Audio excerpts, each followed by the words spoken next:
이제 지난주까지 해서 마귀의 공격에 대해서 아주 10번에 걸쳐서 깊이 세세하게 공부를 해봤습니다. 자, 이번 주부터는 주제를 바꿔서 새로운 주제로 또 몇 주간 공부하시도록 하겠습니다. 이번 주부터는 하늘에 관한 진리를 배우겠는데요. 이제 뭐 물리적인 하늘이라기보다는 우리가 장차 가게 될 본향이라고도 할 수 있고, 또 우리 소망의 또 중심 부분에 차지하고 있는 그 하늘이라는 주제로 공부를 하도록 하겠습니다. 자, 골로새서 3장 1절 한번 열어보시죠. 골로새서 3장 1절.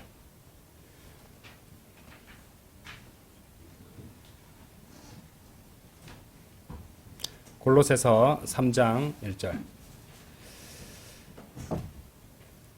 그런즉 만일 너희가 그리스도와 함께 일으켜졌으면 위에 있는 그러한 것들을 구하라.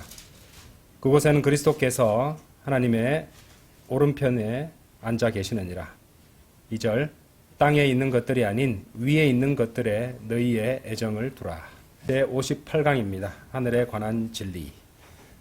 이번 시간에는 이 하늘의 기원, 또 하늘의 다양한 이름들, 그리고 하늘의 크기, 이런 것들에 대해서 한번 살펴보고 공부하도록 하겠습니다. 우리는 이제 사실 기초 성경 공부를 이제 새로운 이제 분들이 오심으로 해서 기초 성경 공부를 시작하려고 생각하다가 이제 주님께서 생각을 넣어 주셔서 모퉁이돌 기초 성경 공부를 시작하게 된 게 벌써 1년이 넘었습니다. 제 58강이고 제 생각에는 100강까지 갈 것 같습니다. 그리고 이것을 다 되면은 책으로도 한번 만들 생각입니다. 그래서 교회에서 우리가 누구라도 언제 와도 공부할 수 있도록 그렇게 주님께서 원하시면 그렇게 한다는 것이죠. 뭐 이렇게 하는 데는 뭐 제가 뭐 뛰어나서 그렇게 한 것이 아니고요. 모두 다 믿음의 선배들이 해놨고 공부했던 거, 저도 같이 공부하면서 정리했던 것이고, 또 성령님께서 다 인도해 주신 것이고, 그래서 뭐 내세울 것도 없습니다. 또 주님께 감사드릴 뿐이죠. 자, 우리가 지금 공부하고 있는 것은 이제 뭐 기초 교리라고, 기초 성경 공부라고 하지만, 자, 기본이고 기초 교리지만은 사실 우리가 공부하면서 여러분도 아시겠지만은 어느 순간 잊어버렸던 그런 부분들도 분명히 있을 것입니다. 그리고 또 세부적인 내용을 갖다 공부함으로써 이전에 몰랐던 그런 면까지도 새롭게 알게 되는 그런 경험도 했을 것입니다. 그러니까 지금 우리가 공부한다는 것은 사실은 이제 성경 기록들을 성경 기록으로 공부하고 말씀을 바르게 나누어 공부하고 하나님의 말씀을 속속들이 공부함으로써 우리가 더욱더 성장하고 또 우리 신앙이나 또 우리 지식이 더욱더 탄탄하게 되는 귀한 계기가 된다는 것을 생각하시면 되겠습니다. 지난주에는 이제 하나님의 전신갑주에 대해서 배웠었잖아요. 그죠? 사실 그 전신갑주의 그 투구 기억하시나요? 투구에도 연결되는 공부입니다. 왜 그런지 제가 설명을 좀 드릴게요. 자, 왜 지난주와 연결이 되냐면요. 데살로니가 전서 5장 한번 열어보십시오. 데살로니가 전서 5장 한번 열어보십시오. 데살로니가 전서 5장 8절 보세요.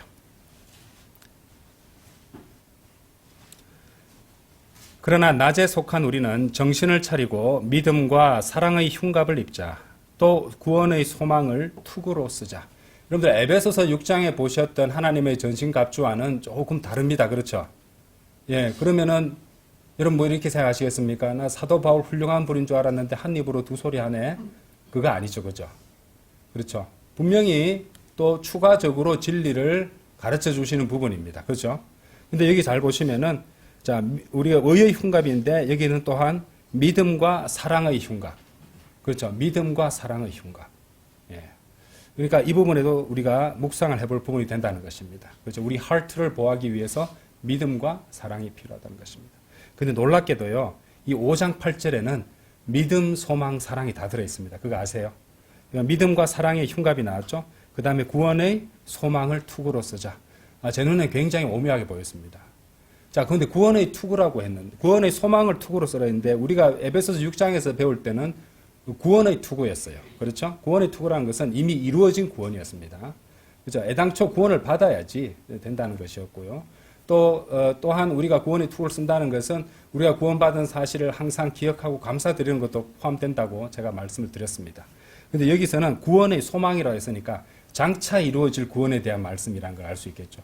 이 문맥을 보시면은 이제 여기 2절에 보시면 주의 날이 밤에 도둑같이 그렇게 오는 것을 너희 자신이 완전히 알고 있기 때문에 이런 말씀도 나오잖아요.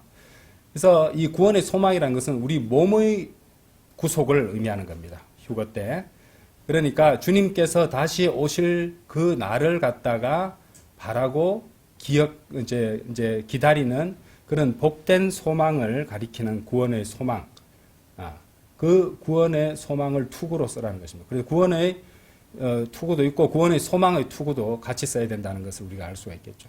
그리고 주님께서 이제 장차 우리 오셔서 어쩌면 오래 오실 터인데 우리 이름을 불러 주셔서 우리가 하늘로 솟구치게 되지 않습니까? 그때부터 우리가 누릴 그곳이 어떤 것인지를 갖다가 이제 좀 세부적으로 공부하고 더욱더 위에 있는 것들을 구하는 그런 성도가 되자.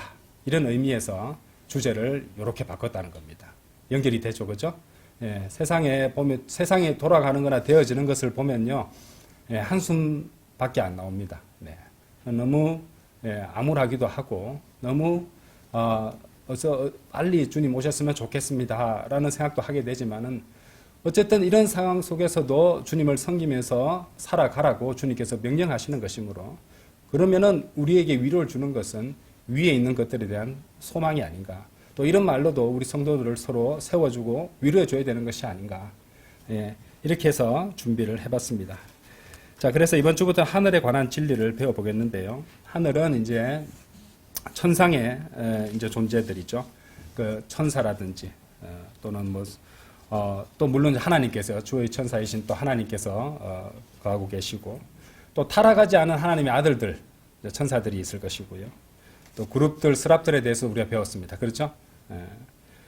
그리고 이제 그곳으로 우리는 장차 주님께서 오시게 되면은 주님과 같은 몸을 입게 되고, 그죠?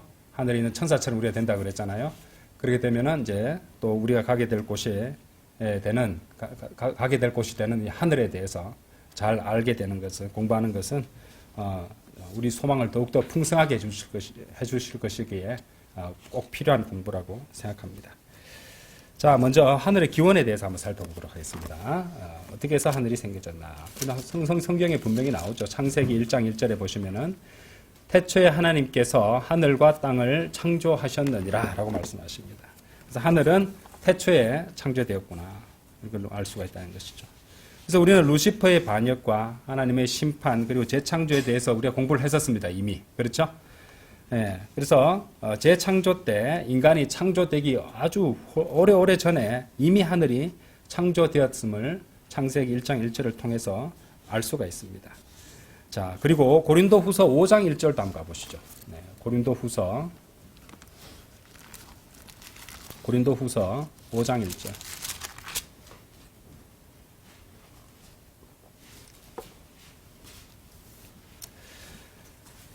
자, 이는 만일 땅에 속한 우리의 이 장막집이 분해된다 해도 우리가 하나님께 속한 한 건물, 곧 사람들이 손으로 지어지지 아니하고 하늘들에 영존하는 한 집을 갖고 있음을 우리가 알기 때문이라.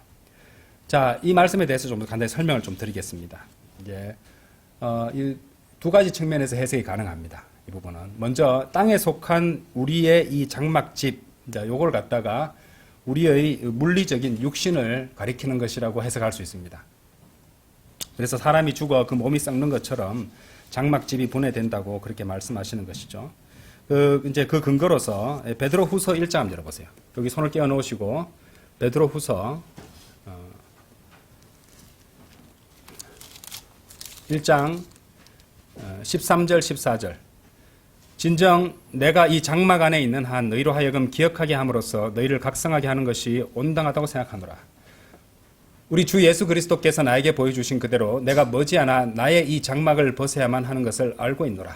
자, 요 성경 기록과 성경 기록을 갖다 베드로후서 5장 고린도후서 5장 1절과 베드로후서 1장 13, 14절을 서로 비교해서 이 장막을 갖다가 우리의 육신을 물리적인 육신을 가리킨다. 이렇게 해석을 할 수 있습니다. 자, 그래서 땅에 속한 이 장막집이 우리의 육신이라면, 자, 그 말은 베드로후서 5장 1절 말씀은 우리가 그것을 벗어날 때 하늘들에 있는 어떤 천상의 몸을 입게 된다고 해석을 할 수 있습니다.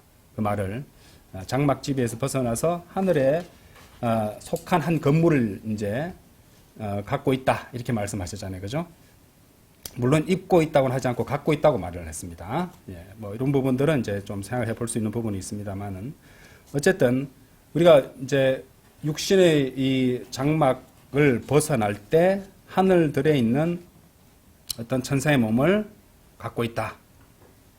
근데 이것은 이제 여러분 아시겠지만 이것은 휴거를 말하는 것은 아니라 이 말이죠. 휴거를 말하는 것이 아니고 죽음 후에 즉시 일어나는 일이라는 것이죠.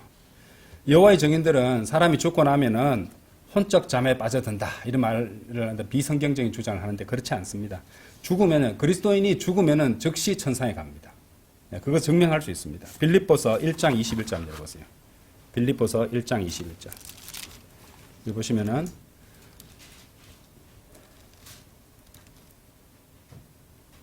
이는 내게는 사는 것이 그리스도여 죽는 것이 이득이기 때문이라. 그러나 만일 내가 육체 안에 산다면 이것은 나의 수고의 열매니라. 그럼에도 내가 무엇을 선택해야 하는지 나는 모르겠노라.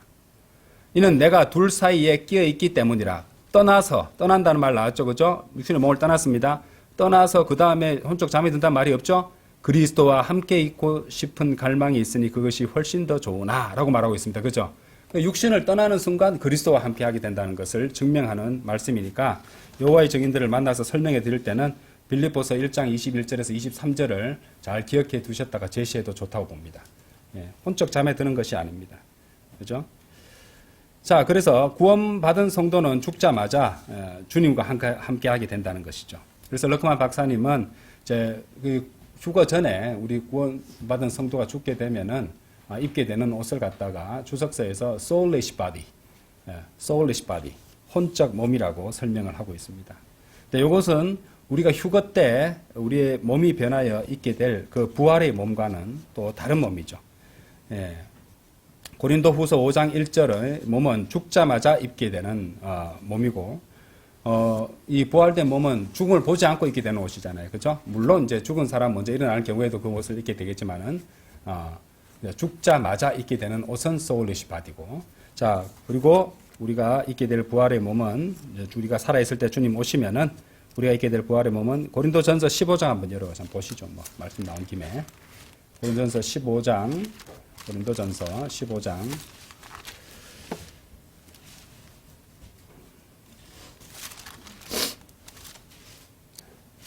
자, 44절 보시면 그 씨가 본성적인 몸으로 뿌려지나 그것은 영적인 몸으로 일으켜지느니라. 본성적인 몸이 있고 영적인 몸이 있느니라. 그래서 요거는 spiritual body라고 합니다. 영어로 spiritual body. 그렇죠? 그래서 영적 몸이다. 그렇게 이해를 하시면 되겠습니다. 그래서 51절, 52절도 보시면 보라 내가 너희에게 한 신비를 제시하노라. 우리가 모두 잠잘 것은 아니요 오히려 우리가 모두 변화되리니 순간적으로 눈 깜짝할 때 마지막 나팔 소리에 그러하리라. 그 나팔이 소리를 낼 것이요 죽은 자들이 썩을 수 없는 몸으로 일으켜질 것이며 우리가 변화될 것이기 때문에 우리가 변화된다는 말이죠. 그죠? 우리는 변화된다는 것입니다. 그것을 우리가 성경을 통해서 확인할 수 있습니다. 자, 그래서 이 영적 몸은 고린도후서 5장 1절에 보셨던 하늘들의 영존하는 이제 한 집이라고 건물, 고린도후서 5장 1절 다시 넘어오셨어요. 예. 하나님께 속한 한 건물, 그 사람들의 손으로 지어지지 아니하고 하늘들의 영존하는 한 집을 갖고 있음을 우리가 알기 때문이라. 자, 이것이 의미하는 혼적 몸과는 다른 영적 몸이다. 그렇게 구분해서 알아두시면 좋겠습니다. 자, 그리고 이제 이 성경 구절을 고린도후서 5장 1절을요 그렇게만 해석할 것이 아니고 그냥 문자적으로 해석할 수 있습니다. 문자적으로 해석하면은 그냥 하늘들에 영존하는 하나님께 속한 한 건물이 있다는 거죠. 하늘들의 건물들이 있다는 겁니다. 그렇죠? 예, 그렇게도 받을 수 있습니다. 물론. 천상에서 입을 혼적 몸을 말한다고도 할 수 있지만 사람들의 손으로 우리가 사는 이 지상에는 우리 손으로 지은 건물들이 우리가 살잖아요. 그죠? 그런데 하늘에는 분명히 이 말씀을 합니다. 우리가 우리 손으로 건물들을 짓듯이, 근데 하늘에도 건물들이 있는데 그것은 사람들이 손으로 지은 것이 아니라 하나님께 속하였고 영존하는 그런 하늘들에 있는 한 건물이라고도 이렇게 볼 수 있다는 것입니다. 그래서 하늘들에는 건물이 있다. 그렇게 우리가 생각할 수 있다는 것이죠. 사람들이 손으로 지어지지 않고 하늘들에 영존하는 집이 있다.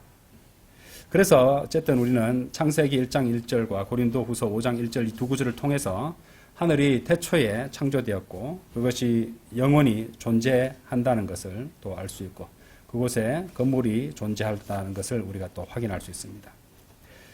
지금 하늘이 창조되던 태초 이전에는 무엇이 존재했습니까? 당연히 하나님이 계셨을 것이고 하늘이 창조될 때 거기 속하는 존재들 곧 하나님의 아들들 그러니까 이제 천사들 그리고 루시퍼, 그룹, 스랍 등이 창조되었으며 그 위에 루시퍼의 반역과 심판이 뒤를 이었을 것이잖아요. 이 점에 대해서는 우리가 공부를 했었습니다. 자, 요한복음 14장 2절 한번 열어보십시오. 요한복음 14장 2절. 요한복음 14장 2절.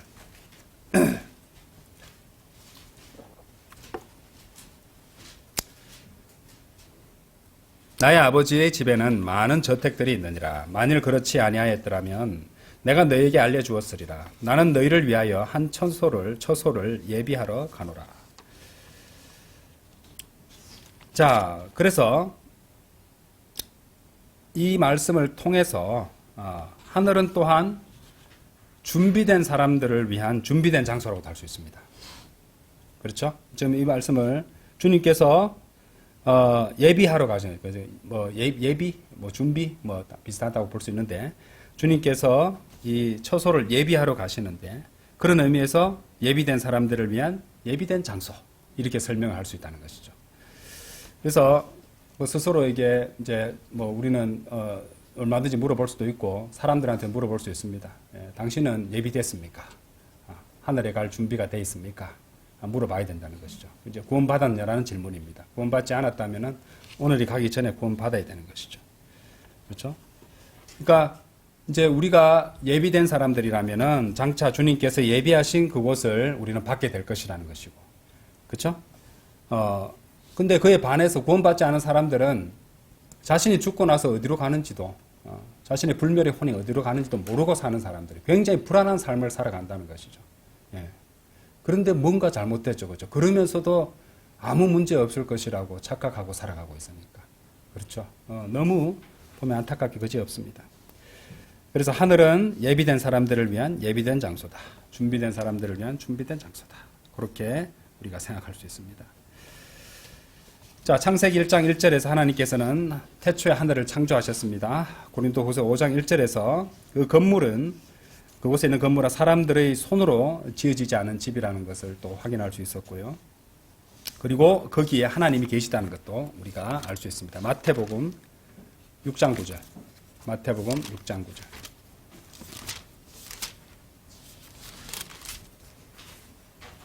하나님은 무소부재하시지만은 특별히 이 6장 9절에서는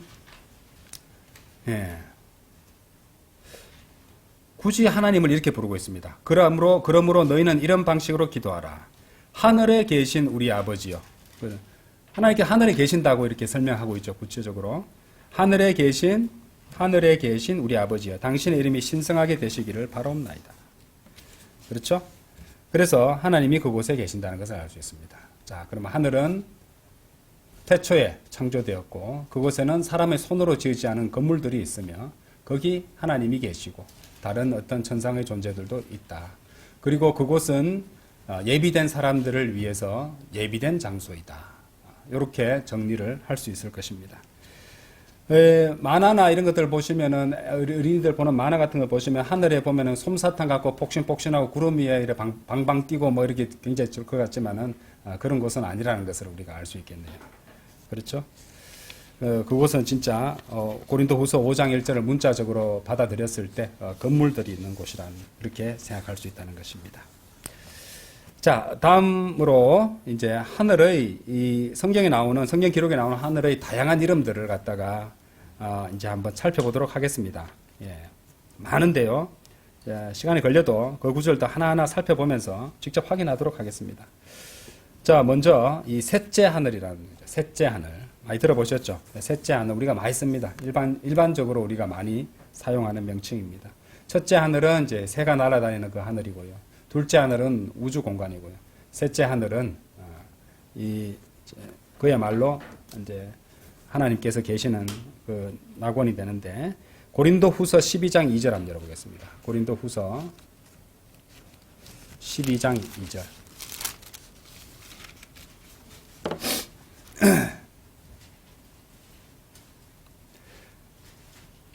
14년도 더 전에 내가 그리스도 안에서 한 남자를 알았노라. 몸 안에 있었는지 내가 분간할 수 없고 아니면 몸에서 빠져나왔었는지 내가 분간할 수 없으나 하나님께서 아시느니라. 이제 바울 얘기인데요. 바울이 이렇게 복음을 전하다가 돌에 맞아 일시적으로 죽었던 적이 있습니다. 그죠? 우리는 그것과 연결시키는 이제 대목인데요. 이러한 사람이 셋째 하늘로 붙들려 올라갔느니라 라고 말하고 있습니다. 자, 셋째 하늘이라고 말하고 있죠. 그렇죠? 셋째 하늘. 두 번째는요, 마태복음 3장 12절에 나옵니다. 빨리빨리 가겠습니다. 마태복음 3장 12절. 자, 비유적으로 하시는 말씀인데요. 그분의 키가 자신의 손에 들려 있으며 그분께서 자신의 마당을 철저히 깨끗하게 치우실 것이요 자신의 미라를 곡식 창고 안으로 모으시리라. 그러니까 곡식 창고입니다. 곡식 창고. 예, 하늘은 곡식 창고. 영어로 garner라고 되어 있습니다. garner. 곡식 창고라고 비유적으로 일컬어집니다. 그러나 죽정에는 그분께서 꺼지지 않는 불로 태워 버리시리라. 세 번째는요, 그리스도의 왕국 곧 하나님의 왕국이라고 하는데, 에베소서 5장 5절 한번 열어보십시오. 에베소서 5장 5절.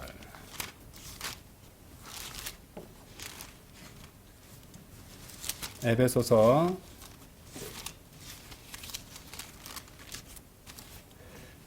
5장 5절.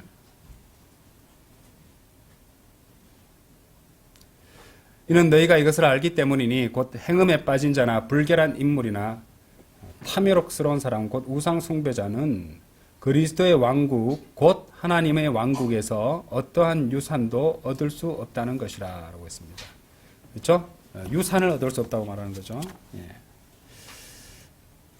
그 다음 그리스도의 왕국 곧 하나님의 왕국이라고 하고요. 아까 보셨던 요한복음 14장 2절 찾지는 않겠습니다. 거기는 나의 아버지의 집에는 많은 저택들이 있느니라. 자, 그곳은 나의 아버지의 집이라고도 불립니다. 그렇죠? 나의 아버지의 집. 그렇죠? 예. 많은 저택들이 있느니라. 만일 그렇지 아니하였더라면 내가 너희에게 알려주었으리라. 나는 너희를 위하여 한 처소를 예비하러 가노라. 라고 말씀하십니다. 자, 그 다음에 히브리서 4장 9절. 히브리서 4장 9절에서는 뭐라고 불릴까요? 히브리서 4장 9절. 그러므로 하나님의 백성에게는 한 안식이 남아있느니라. 예, rest. 안식이다. 안식이라고도 말할 수 있겠죠. 그죠? 안식. 예, rest.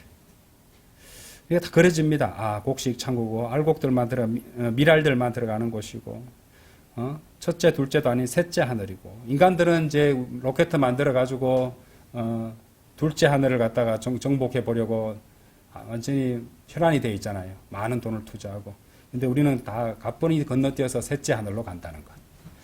그렇죠? 그리고 그리스도의 왕국, 하나님의 왕국에서 우리가 유산을 받게 된다는 것. 그리고 그것은 주님께서 나의 아버지이지만 우리의 아버지도 되고, 그죠? 나의 아버지의 집으로 간다는 것. 그리고 거기서 안식을 할 수 있다는 것. 상황에서 아주 흐뭇하지 않습니까? 그죠? 예. 그리고 고린도후서 12장 4절 한번 열어보시죠. 고린도후서 12장 4절. 고린도후서 12장 4절. 그가 낙원으로 붙들려 올라갔으며 말로 다 표현할 수 없는 말들을 들었는데 사람이 그것을 발설하는 것이 합법적이지 아니하니라라고 했습니다. 예, paradise, 낙원입니다. 그죠? 예, paradise. 예, 사람들 보면은 호텔 이름에 파라다이스도 갖다 붙이고 리조트 이름에도 갖다 붙이고 너와 함께 있으면 파라다이스라고 그러고 하는데 비교가 안 됩니다. 그렇죠? 예, 그러니까 가짜들. 예, 순간적인 거. 그야말로 순간적이고 일시적이고 이래서 휘발성인 것들. 금방 사라져 버릴 것들. 예, 그렇죠? 흉내만 내고 있는 겁니다. 그래서 낙원으로 붙들려 올라갔다고 그러죠. 낙원이란 패러다이스라는 것으로 불리고요. 자, 이사야서 57장 15절 한번 보십시오. 이사야서 57장 15절. 구약에도 있습니다. 이사야서 57장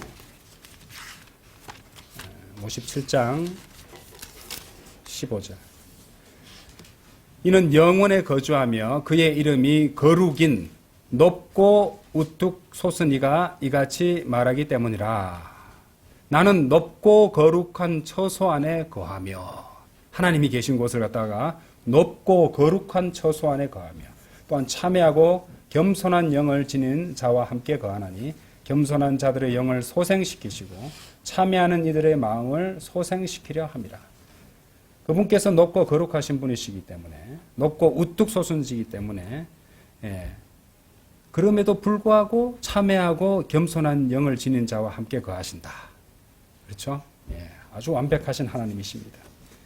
그렇죠? 높고 거룩한 처소 안에 거하며, 그래서 하늘은 또한 높고 거룩한 처소라고도 불린다는 것입니다.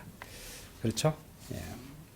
그 다음에 히브리서 11장 10절 한번 보십시오. 히브리서 11장 10절. 히브리서 11장 10절. 이는 그가 기초들이 있는 도성을 고대하였기 때문이니 그곳의 건축자와 조성자는 뭐라고 되어 있어요? 하나님이시니라 라고 되어 있죠. 그죠? 그래서 도성이라고도 불린다는 것입니다. 자, 그 다음에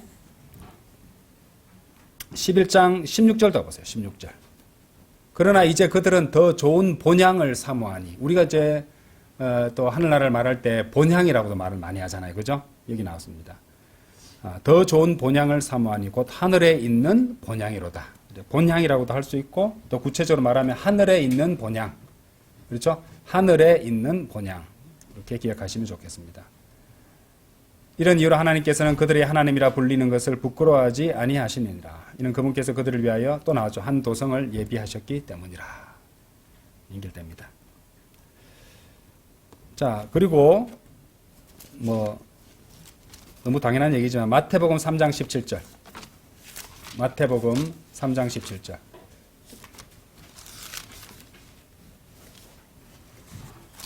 그러고 나서 보라, 하늘로부터 한 음성이 말씀하시기를 이는 나의 사랑을 받는 아들이니 내가 그의 안에서 매우 기뻐하노라.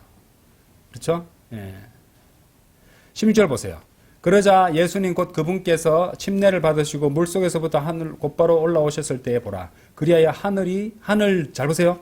하늘들이 그분께 열렸으며, 제가 그 하늘에 있는 포탈에 대해서 설명 한번 옛날에 강의한 적이 있었는데요. 하늘들이 그분께 열렸습니다. 하나님이 영께서 비둘기 같이 내려오시어 자신 위에 내려앉으시는 것을 그분께서 보셨더라.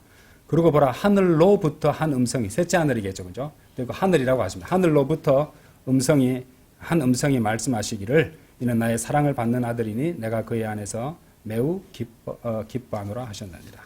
그렇죠? 하늘이라고. 셋째 하늘도 되지만 이제 하늘이라고도 말할 수 있다. 그렇게 셋째 하늘도 하늘은 하늘이니까요. 그렇죠? 그래서 10가지 용어들을 한번 살펴봤습니다. 자, 그래서 한번 이렇게 이제 10가지를 갖다가 찾아보면서 이렇게 다양한 성경 구절에서 그 하늘을 갖다가 다양한 용어로 우리에게 제시하고 계신다는 것은 분명 그것에 대한 소망을 늘 품고 기억하라는 것입니다. 그렇죠? 너무 이제 땅에 있는 것만 신경 쓰다 보면은 우리가 장차 갈 곳에 대한 소망이 희미해질 수 있어요. 잊어서는 안 된다는 것이죠. 자, 다음으로 하늘의 크기입니다. 하늘의 크기는 얼마가 될까요? 이제 드디어 하늘의 크기를 알 수 있게 되었구나. 잘 되었네. 흥미로운 걸 했는데 성경이 이렇게 말씀하십니다. 예레미야 31장 17절 말씀해 주십시오. 예레미야 31장 17절.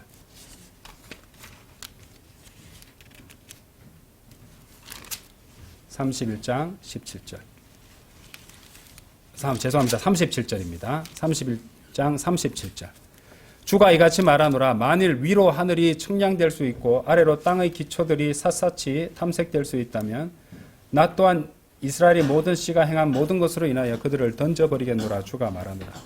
자, 그 말은 뭐냐면요. 하늘을 측량할 수 없다는 말입니다. 자, 분명히 하나님께서 그렇게 말씀하셨습니다. 그래서 하나님께서 인간들이 하늘을 측량해보라고 도전해보고 계시는 것이잖아요. 측량될 수 없다는 뜻이죠. 그렇죠? 예, 하늘은 측량될 수 없다.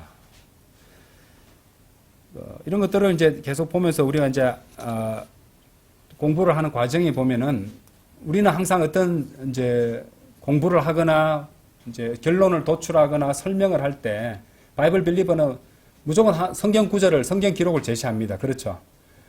제가 성경 교사로서 또는 설교를 할 때 강하게 말씀드릴 수 있는 유일한 이유는 하나님의 성경 기록을 제시하기 때문에 자신 있게 말씀드립니다. 그밖에 없습니다. 솔직히. 예. 그러니까 바르게 말씀을 나눠서 하나님의 말씀을 전하면은 거기에 하나님의 권능이 그 말씀에 있기 때문에 우리는 그 말씀을 분명하게 선포할 수 있다는 것이죠. 그죠? 예. 그래서 이제 여러분 공부해 보시면 아시겠지만은 많은 성경 구절들을 살펴보고 있습니다. 그러니까 여러분도 아시겠지만은 기초 성경 공부가 아닙니다. 사실 보면 기초, 기본, 뭐 쉬운 거 이런 게 아니에요. 예. 사실 굉장히 꼼꼼하고 또 어찌 보면은 아주 여러 구절들과 여러 진리들, 교리들과 연결되어 있는 그런 사항들을 배운다는 것이죠. 많은 구절들을 확인해야 되죠. 성경 기록들과 성경 기록을 또 서로 비교해 봐야 되죠. 그리고 그렇게 공부하면서 항상 우리는 뭘 염두에 둡니까? 이제 누가 우리에게 질문을 하거나 또 잘못 알고 있는 사람들한테 우리가 가르쳐 줘야 되잖아요. 가르쳐 줄 때 어떻게 성경 기록들을 제시할 것인가. 그래서 성경 기록들을 가지고 구절들을 이제 메모도 하고 지금 이렇게 교재도 나눠드렸지만은 그것을 갖다가 기억하고 정리하기 좋도록 그렇게 해드리는 거잖아요. 그래서 항상 하나님의 진리를 선포할 때는 분명히 설명을 해주고 성경 구절을 갖다 제시하거나 아니면 성경 구절을 먼저 제시하고 그것에 대해서 설명을 풀어서 해주거나 이런 식으로 공부할 때부터 그렇게 해야 될 겁니다. 그러면은 이제 그렇게 성장하게 되면은 또 다른 사람들을 갖다 가르쳐 주고 세워줄 수 있게 된다는 것이죠. 자, 그러면은 하늘은 측량될 수 없습니다. 우리가 다 측량할 수 없는데요. 그 치수를 주신 것도 있어요. 계시록 21장 열어보십시오.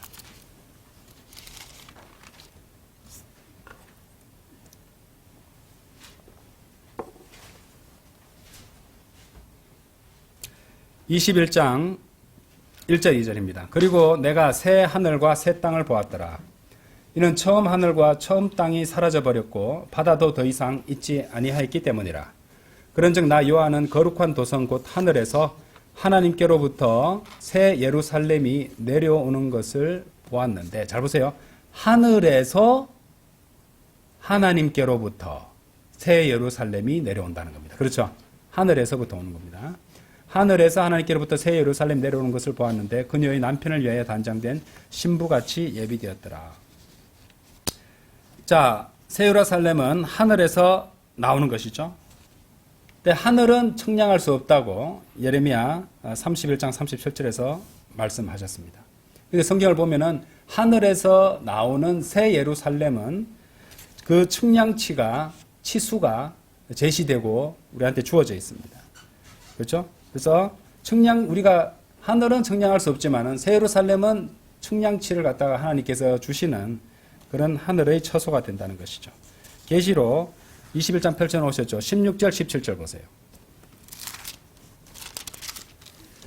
그리고 그 도성은 정사각형으로 놓여 있어서 그 길이가 너비만큼 길었더라. 그리고 그가 갈대로 도성을 측량하였더니 12,000 펄롱이라. 이것을 한글 킹제임스 성경은 여기 킹제임스 성경은 분명히 펄롱이라고 돼 있잖아요. 16절에 영어를 보시면은 그렇죠? 예. 그 12,000 furlongs라고 되어 있거든요, 영어로. 이거를 갖다가 굳이 스타디온으로 바꿔버렸습니다. 예. 그렇죠? 영어 킹제임스 성경대로 해야 되는데, 예. 거기 파운드의 비유, 파운드를 갖다 문화로 바꾼 거하고 똑같은 원리라고 생각하시면 됩니다. 그래서 킹제임스 성경의 표현은 furlong이라는 거, furlong. 그렇죠? 12,000 펄롱이라 그것의 길이와 너비와 높이가 같았더라. 그리고 그가 그것의 성벽을 측량하였는데 남자의 지수 곧 천사의 지수에 따라 144 큐빗이더라 라고 되어 있습니다. 자, 그래서 대략 그것이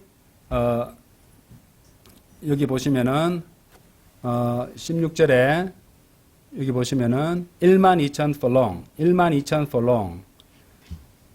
그러니까 이제 키로로 환산하면은 2,400km 정도, 2,400km 정도 되는 크기라고 보면 되겠습니다. 대략 상상이 잘 안 됩니다. 엄청 크기 때문에. 그렇죠. 2,400km 하면 너무 수치가 커져도 우리가 개념이 잘 안 서잖아요.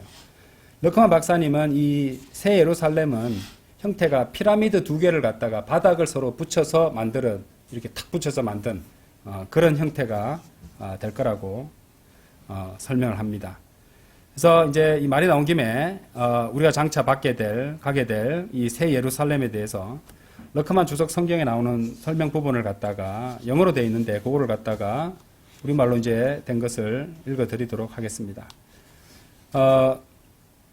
요한복음 한번 들어보세요. 요한복음 14장 2절에 나오는 모나이를 저택들 대신에 방들이나 아파트들로 번역하고 싶어하는 어리석은 학자들은 그리스도께서 그리스도인을 위해 예비하고 계시는 그 처소에 대해 알지 못하고 있음이 분명하다.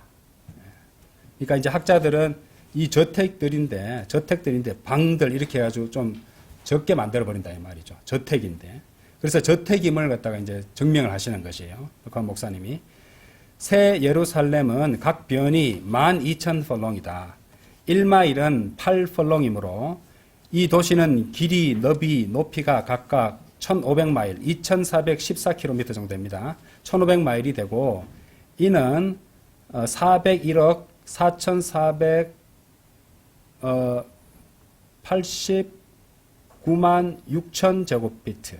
그러니까 쉽게 말해서 이제 환산을 해봤어요, 제가. 3,730 제곱킬로미터입니다. 우리 킬로미터로 하면은. 3,730 제곱킬로미터에 해당한다. 만약 이를 북미 대륙에 펼쳐놓는다면 플로리다주의 마이애미에서 캐나다의 몬트리올까지, 그럼 지금 미국 밑에서 캐나다 몬트리올까지 엄청 큽니다. 예. 워싱턴 DC에서 콜로라도주의 덴버까지 뻗어 있을 것이다. 자, 이는 오늘날 지구상의 60억 인구, 아마 그것이 작성된 그때는 그렇게 됐나 봐요. 60억 인구 모두를 수용할 수 있고, 각자에게 1에이커의 땅, 1에이커는 4,000제곱미터라고 합니다. 1에이커의 땅과 함께 목장식 주택, 이렇게 해가지고 단층입니다. 그죠? 목장식 주택, 마당, 정원, 연못을 제공할 수 있는 면적이다. 하지만 높이까지 계산에 포함시키면 도시의 총 부피는 500퀸틸리언이라고 하는데 1, 2에 0이 18개 붙는 수입니다. 이것도 머릿속으로 잘 그려지지 않습니다. 엄청 크기 때문에. 500퀸틸리언 입방피트가 된다. 이 도시에 80억 명의 크리스천이 살게 된다고 가정하더라도 지금 세계 인구를 갖다가 80억 명이라고 할 수 있잖아요. 그죠? 좀 드물건데.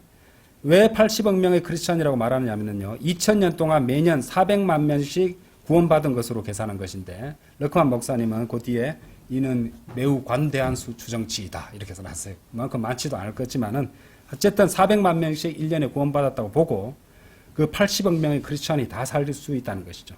각자에게 10만 입방피트의 집을 제공할 수 있다. 평균적인 가정집이 10,000 입방피트이니, 그죠?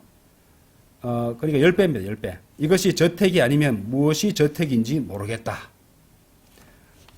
그러고도 여전히 50퀸틸리언 입방피트가 남아서 공원, 호수, 광장, 하나님의 보좌, 생명수의 강, 그리고 생명나무, 이제의 숲을 위한 공간으로 사용할 수 있다.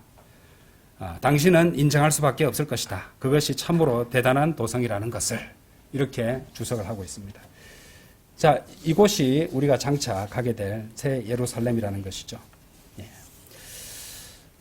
그냥 이렇게 공부만 하는 것으로도 좀 힐링이 됩니다. 위안도 되고. 예. 그래서 오늘은 이제 하늘의 기원, 하늘의 또 성경에 나온 다양한 이름들, 하늘의 크기, 그래서 이제 오늘 공부만 해서도 우리가 깨닫는 바가 있습니다. 아, 성경 읽을 때마다 참으로 우리에게 소망을 주는 그런 단어들, 그런 말씀들을 하나님께서는 많이 기록해 두셨구나.